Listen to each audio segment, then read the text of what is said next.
ఓం నమ శివాయ శ్రీమాత్రే నమః. మిత్రులకి శ్రేభిలాషులకి అలాగే నన్ను ఇంతగా ఆదరిస్తున్న యూట్యూబ్ ప్రేక్షకులందరికీ కూడా పేరు పేరు ధన్యవాదాలు.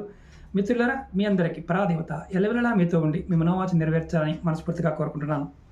ఈరోజు షార్ట్ వీడియోలో చాలామంది అడిగారు దరిద్ర బాధ.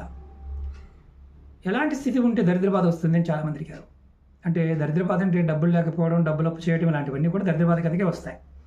ఏది కొనుక్కోవాలని కొనుక్కోలేకపోవడం, మీ ఇంట్లో వాటర్ ట్యాప్ లీకేజ్ ఉన్నా మీరు ఈ సమస్యను ఎదుర్కొంటారు. అలాగే మీ ఇంట్లో నల్లులు, మంచంలో నల్లులు ఉంటాయి.